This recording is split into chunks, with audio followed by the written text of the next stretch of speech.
এবারের যুক্তরাষ্ট্র Mexico Canada বিশ্বকাপের অন্যতম ভেন্যু ছিল কানাডার টরন্টোর এই বিএম স্টেডিয়াম।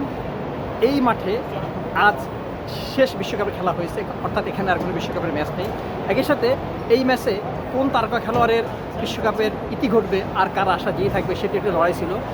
এই ম্যাচে খেলেছেন ক্রিস্টিয়ানো রোনালদোর পর্তুগাল এবং লুকা মদ্রিচের ক্রোয়েশিয়া। যে জিতবে তারা পরের রাউন্ডে যাবে, যে হারবে তারা বিদায় নেবে। আর এই মিশনে ক্রিস্টিয়ানো রোনালদো, যার শত কোটি ভক্ত সারা দুনিয়া জুড়ে, তার দল জিতেছে, তিনি ম্যাচে গোল করেছেন। তারা 2-1 গোলে ক্রোয়েশিয়াকে হারিয়েছে। ফলে পর্তুগাল এখন সেরা 16তে উঠেছে। আর গতবারে সেমিফাইনালিস্ট ক্রোয়েশিয়াকে বিদায় নিতে হলো এই সেরা 32 ম্যাচে।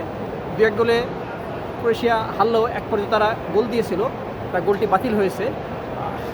এই বাতিল হওয়ার কারণে কিন্তু তাদের মধ্যে প্রচণ্ড হতাশা কাজ করেছে।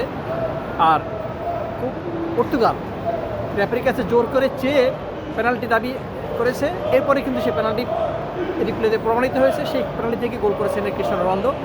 তার এই গোলের সুবাদে পিছিয়ে পড়া পর্তুগাল 1-1 ড্র করে। এর আগে ক্রিস্টিয়ান প্যারিসিসের গোলে ক্রোয়েশিয়া এগিয়ে গিয়েছিল। এরপর কনসালোর গোলে পর্তুগাল 2-1 গোলে জিতে নেয়। ফলে পর্তুগাল এখন খেলবে সেরা 16তে। সেও প্রথমবারের মতো বিশ্বকাপ জেতার স্বপ্ন এখনও ক্রিস্টিয়ানো রোনালদোর রয়ে গেল। আর আবারও হতাশ হয়ে ক্রোয়েশিয়াকে বিদায় নিতে হলো। 2018-তে তারা ফাইনাল খেলেছিল, 2022-এ তারা সেমিফাইনালে খেলেছিল, এবার তাদের বিদায় নিতে হলো। এর মাধ্যমে কানাডার টরন্টোর এই মাঠেও বিশ্বকাপকে বিদায় জানালো। Rafiqul Haider Farhad, BM stadium, Toronto, Canada.